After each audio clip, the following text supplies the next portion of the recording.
Hey, remember, don't forget to like, comment, subscribe, ring the bell, and share these videos.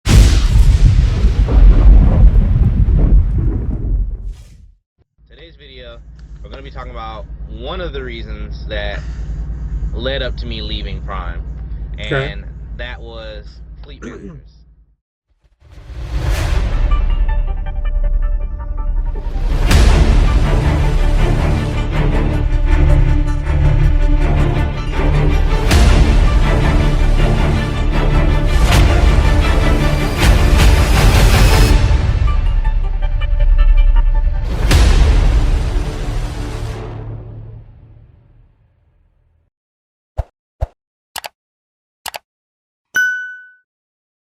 Or the only two regrets I have from leaving Prime is you guys, all the people I've met at Prime, like, because Prime is a family. It's my biggest regret about leaving. And two, And David H. him. Now this fleet manager, his name is... Warning: the views expressed in this video are not meant to offend anybody. These videos have been collected from various platforms. We don't have any rights over these videos. These videos are my reactions and opinions.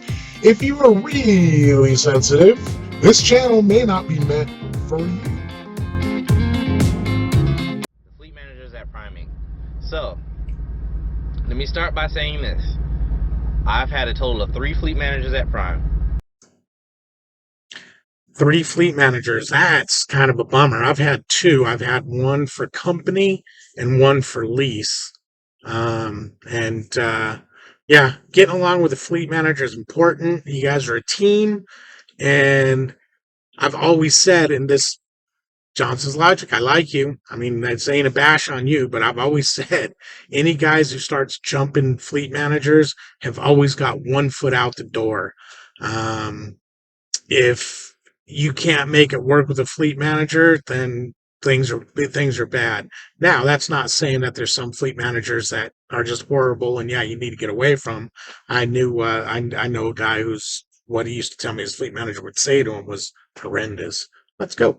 My first fleet manager when I was a company driver, my Okay, first fleet manager when I switched over to the lease side, okay, and then my second fleet manager on the lease side. So okay, my company fleet manager was amazing. I didn't get his permission to say his name, so I will not be sharing it. But I don't think you need permission to say their name, especially you're not no longer working at Prime. But I don't think a fleet manager is going to care if you say their name.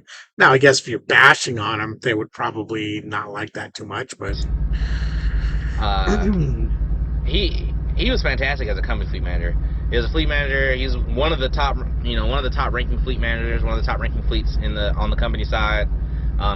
Everybody I know says the same thing about their fleet manager: is they're the top ranking and whatnot. Who runs with one of the fleet managers who isn't the top ranking? Well, you probably wouldn't know because I highly doubt they'll tell you that. They all probably say the same thing. Kept me moving. I constantly got over 3,000 miles a week. Back as a company driver, you're a runner. You know what I mean? So constantly 3,000 miles every single week, if not right there, 2,900. I consistently had a check that was over $1,200-$1,300 every single week. Obviously for people who take taxes and stuff, different home lifestyles than myself, obviously that's gonna it's gonna be a little different for you. People with children and stuff like that. I was single, not married, no kids. My bills were extremely low at the time. I think Well, actually, people with kids, they take less taxes out. The more dependents you have, the less taxes you have to pay at the time. So your check was,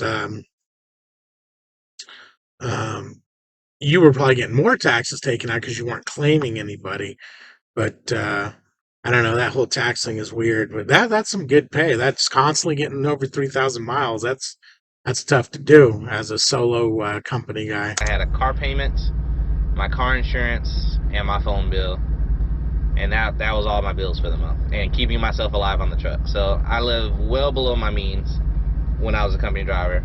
So $1,400 a week, and I was coming from a job where working in the office environment when I was making $600, $700, $800 every 2 weeks. You know Oh what I my mean? It's God. completely different.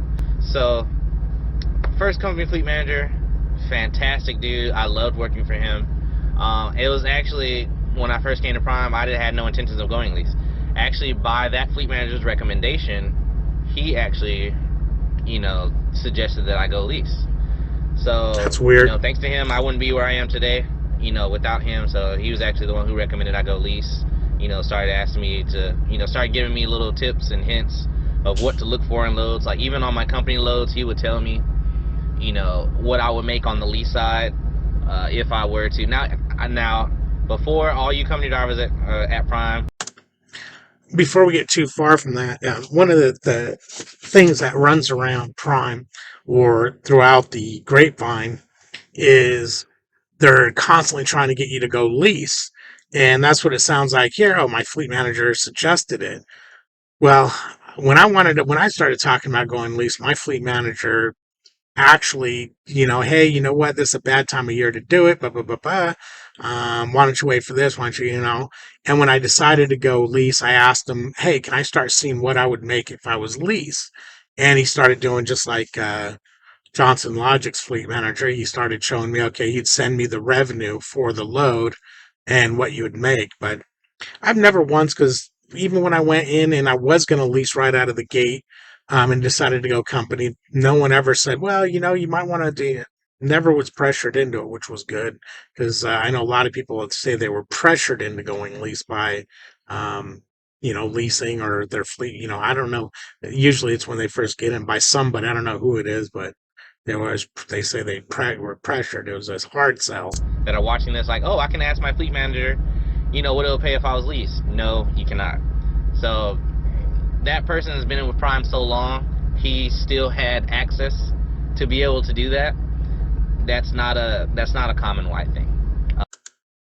Maybe we had the same company fleet manager then, because he was okay. He was easy to get me every load. He was doing it.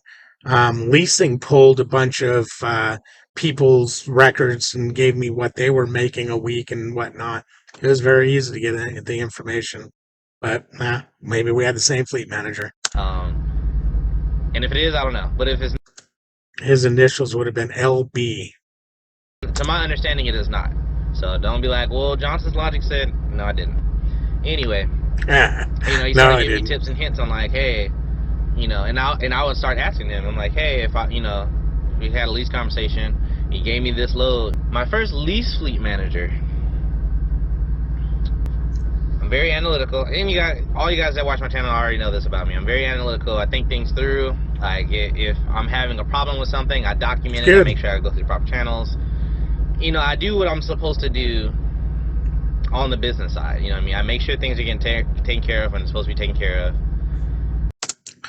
Yeah, guys, whenever you get your statements, you should always go through them. Make sure you got your lumper fees paid. Make sure you got your reimbursement for washouts.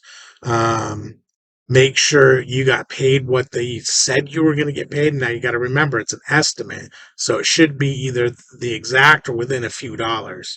You got to watch out because things change. Make sure when your truck goes into the shop that you're being billed for what repairs were done, not warranty work. I've been billed a million times for warranty work, and because I look at my bills, I catch it and do it. Now, there's a lot of guys out here. You know what I'm talking about. It's up to you to let everybody know if who you are, but they'll tend to overlook that stuff. I'm not even want to look at that stuff, which just makes me crazy. It makes me absolutely crazy. Blah blah blah, blah blah blah. Like in the very beginning, I didn't really know what to expect, so it's just like I'll take the loads that he would offer because I didn't know, not that I didn't know any better, but it looked like it made sense, and just kept doing that basically over and over. I'm also not going to say his name because I haven't spoken with him since I no longer have been on his board. Why'd you leave his board though? I didn't really have a frame of reference. Like I said, I was training at the time. Then I switched to solo. Then I got another student. I switched to solo again. Got another student. All under the guise of or his tutelage, like under his fleet umbrella. So I'm taking loads. every time I get a load that comes through, I instantly have a million questions in my head that I have to, I can make a decision on whether I'm gonna take that load in about 15 seconds. But everything that I just listed That's off is pretty good everything that because it sounds like you really have a decision to take a load. So 15 seconds, that's pretty good. It takes me longer than that to decide if I'm going to take a load. But yeah, runs through my head that quickly to make that's sure good. You that got that a load will work for this computer truck. brain. Now, they weren't, it's kind of hard to explain. They weren't the best, but they weren't the worst. Like, the loads could have been You're worse. not always going to But get the I'm saying best all this to loads. say, what actually led up to me actually changing fleet managers, and the reason I actually really put a damper on, Prime for me. And I called him one day, and I'm like, hey, we need to have a talk about my revenue. Now, keep in mind, we've had this revenue talk three times throughout the year, and I had dates and documentation of Qualcomm messages I sent and emails like.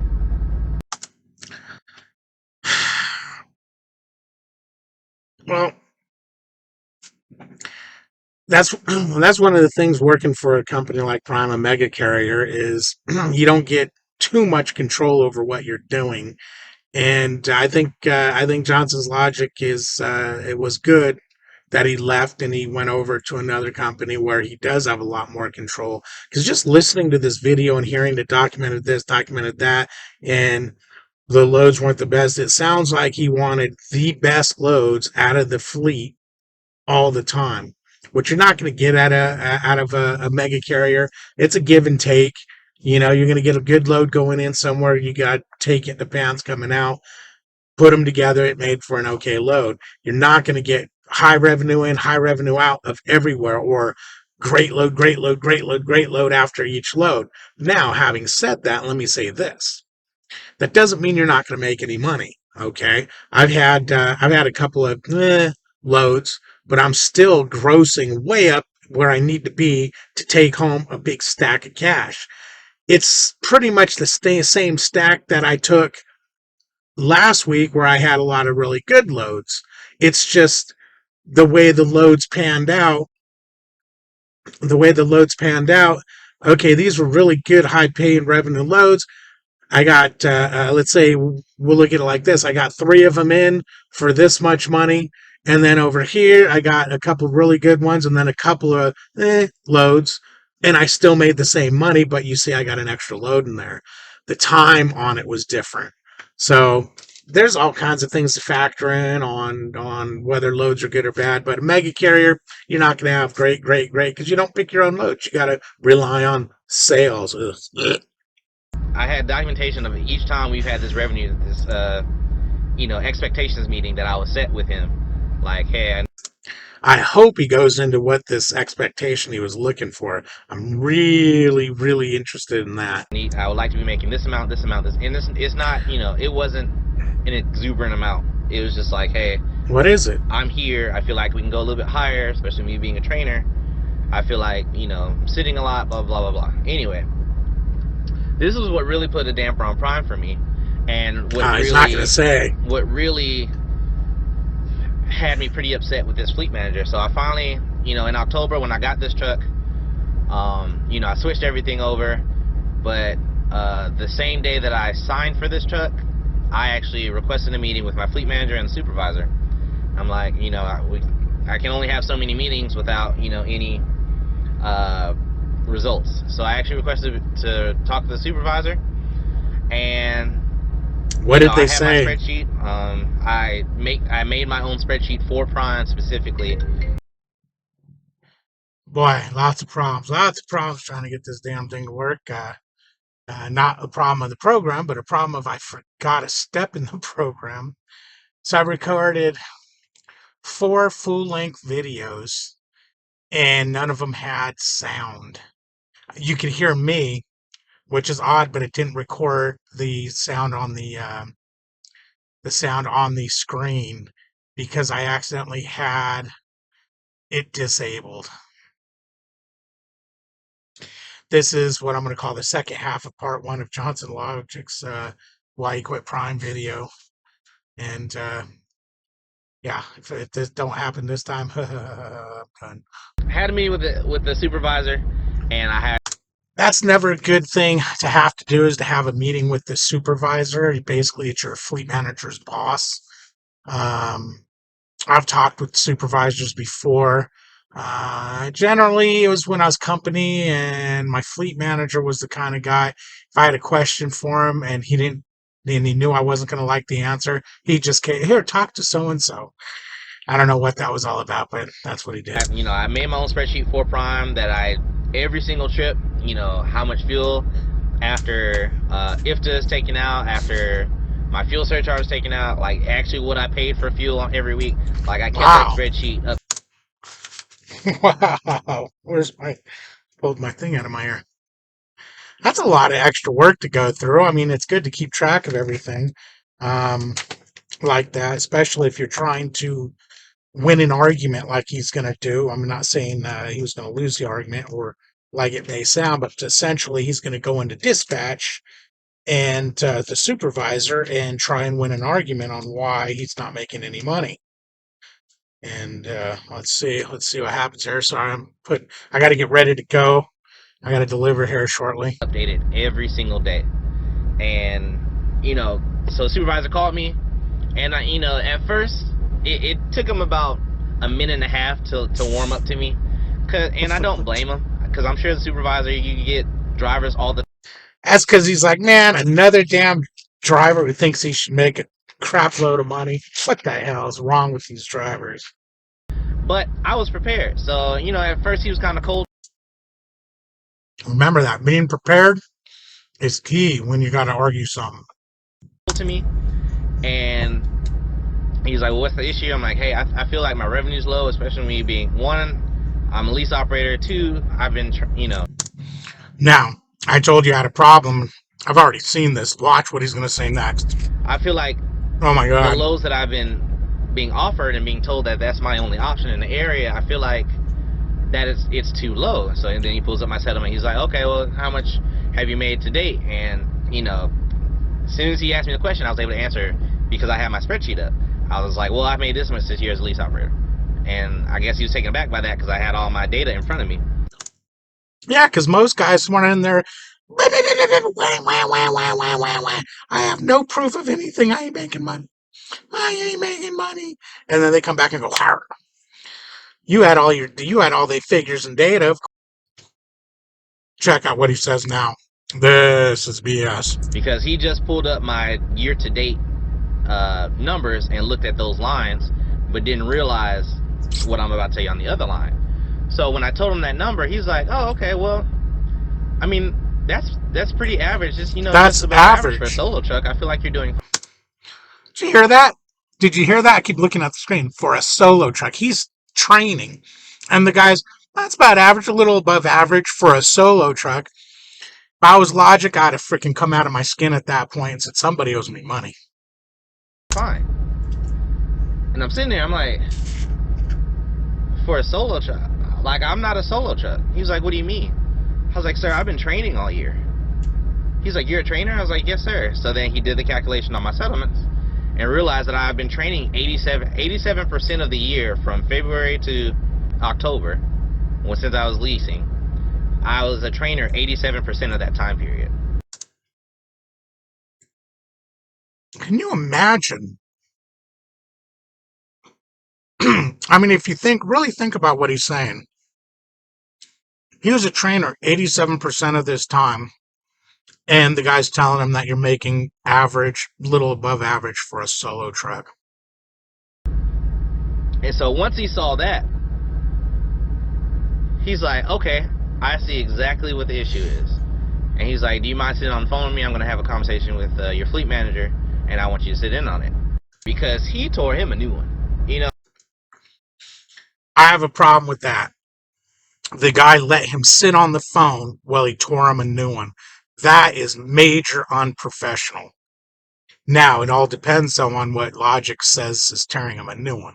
Is it just, hey man, da-da-da, or is it, what's wrong with you? Do you know how to run your fleet? Blah, blah, blah, blah. Why are you doing that? That kind of stuff. But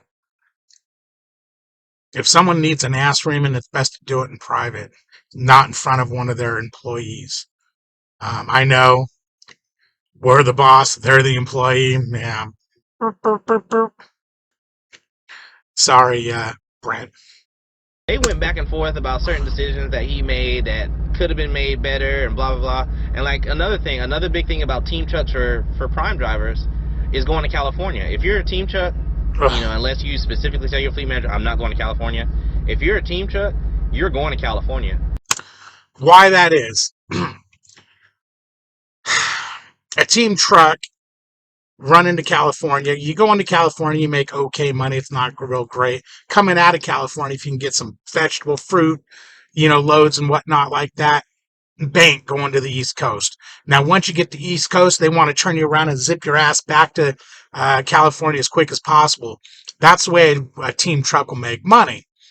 Now, but not like what I like. So I try to stay out. I try to run. I'm not going to tell you where I try to run because that's a whole different video. Let's get back to Logic. He's just about done here. Last year, I went to California a total of 3 times from February to October, which is a huge no-no. You know what I mean? So, they were going back and forth about, why he did this, why he did this, what's the reason for this, why would you not do it this way? It was like a good 30, 35 minutes. So then he's like, all right, this is what I'll do for you. I understand your issue now. This is what I can do for you. If you want to stay with your fleet manager, then, if you want to give him a second chance, you by any means, go ahead and do that. Or I can go ahead and get you with a new fleet. So is he saying the issue was the fact you're not going to California? Fleet manager.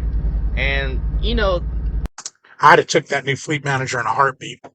If my fleet manager done me wrong like that, I'm out. That person as my fleet manager, I don't think he... But then again, this is one of the reasons why I like this guy right here. And he's so damn nice. If you watch his videos, if you don't watch his videos, I highly suggest you do. Johnson's Logic. I mean, he just well-spoken, nice guy. I've never met him in person, never talked to him in person. But I've watched his videos and whatnot, some of his videos. I don't watch them all. I'm sorry. I just don't have time like that. I do run a team truck. And listen to him speak. And then these videos I'm doing now, I mean, there's not a damn thing I can say bad about this guy. Not that I'm ever looking to say things bad. I'm, usually trying to get an opinion. I guess I'm going to stop talking him up because if I keep talking him up, he's going to have to give me referral bonus money. He was a great fleet manager for me, but he was a good person, and I do second chances. So I was like, you know what? If second chance, no way. He can fix it.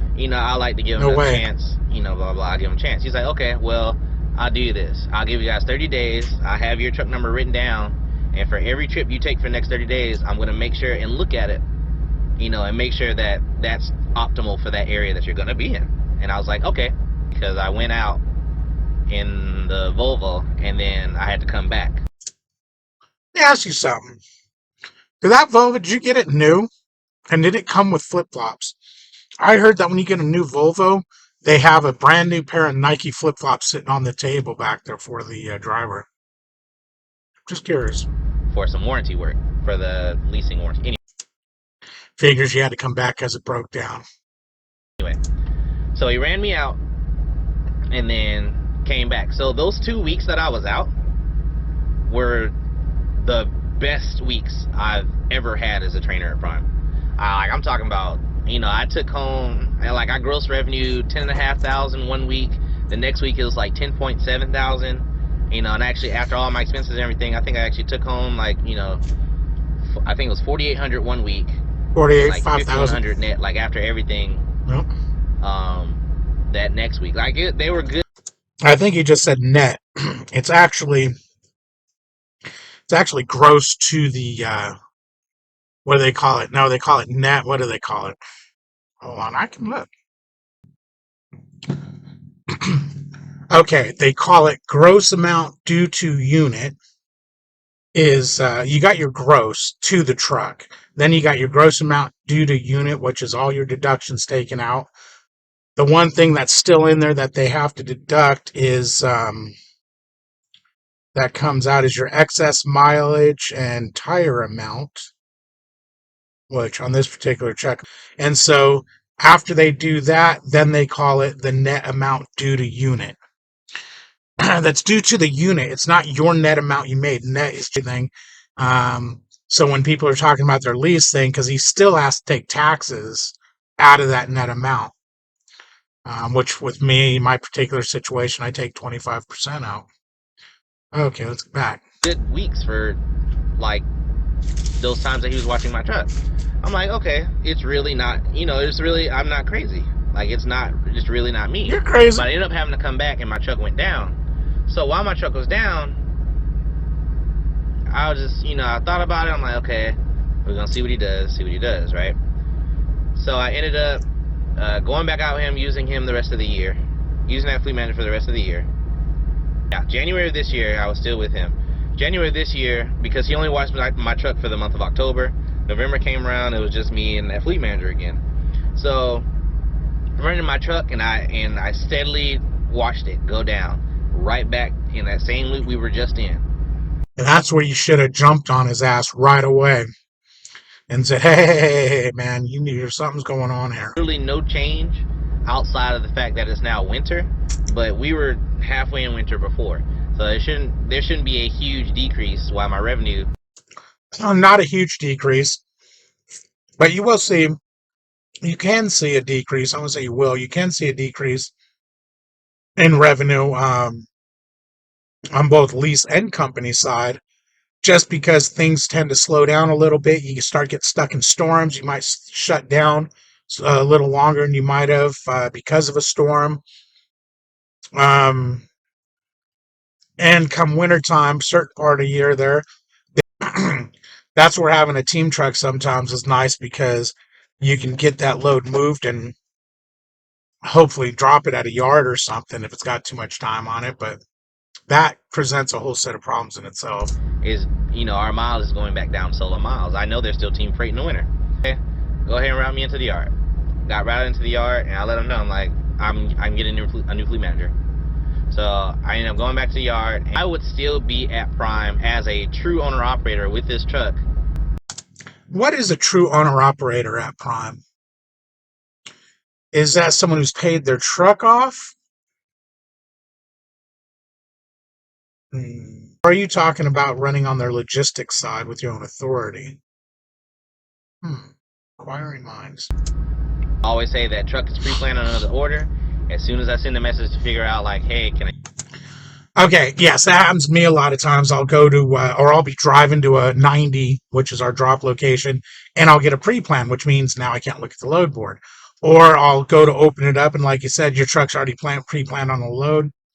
I always look at that. I always look at that pre-plan, because at least with my fleet manager, 9 times out of 10, it's a really good load going somewhere where I'm okay with going. Every now and again, it's going somewhere I don't want to go. Hey, he's trying to sneak in Utah in the wintertime or northwest, and it's like, no.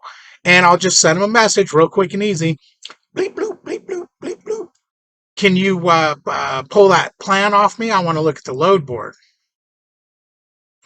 Boom, shaloom. He bleeps and bloops it, and it's off, and now I can look at the load board. But again, a lot of times it's like, it's not even worth it. He's got me a good load. But I do trust my fleet manager when he pulls loads. I find, as of late, a lot of times I open that load board and it says, there are no loads in your area. I use my load choice. I get dispatched on the load, and, it was always a huge fight of why I couldn't use low choice. Shouldn't be a fight. Like, there's quite a few times. All the Prime Volvos are terrible on fuel. I was the only Prime Volvo at Prime. I was consistently, yours ain't any better than the rest of them. Like, there's 25, but out of those 26, I was consistently ranked 3 or 4 or 5 in all of the Volvos, and even coming brand. Now, see how he says in all of the Volvos, because the whole group of Volvos were ranked 100, 150, 200 amongst all trucks. You over to bronze board, I was consistently in the top 10. I've never heard anybody say, "Yeah, I'm on this fleet manager's board. He's a crap fleet manager. He's in the top 100." They're always in the top 10 or top 5. That's always what I hear. I've never heard anybody work for anybody that wasn't. And I can say, made me lose my train of thought. But that left such a bad taste in my mouth that it was really just, you know, I really don't feel like this fleet manager isn't for me, and it put a damper on my feelings on Prime. So I really just wanted to come in and tell you guys my fleet manager story, because like I say, it should be like a 3 or 4 part series, but I was gonna change divisions, you know, something just to get away from that, because it left such a bad taste in my mouth when that supervisor told me that he thought I was a solo truck. All right, guys, that was part 1 of Johnson Logic, why he left Prime, or he's calling it Fleet Manager. It's part of the reason why he left Prime. Anyways, I hope you enjoyed this video. Please stay tuned for part 2, and yeah, it's going to take a minute to get it out because I had some technical difficulties. I filmed tomorrow on the edges. Anyways, like, comment, subscribe. She's back there sleeping, so ring the bell. We also have a Facebook page, David H., Melissa H., David H. and Melissa H., husband and wife, trucking across America. I'm on Instagram at DavidH6571. If you got any video ideas for me, go ahead and pop them down in the comment section, or send me a message on Instagram and or Facebook. Those are probably good areas to get them to me. You just tell me what it is, or the best thing is copy and paste a link would be awesome, and we'll get on it.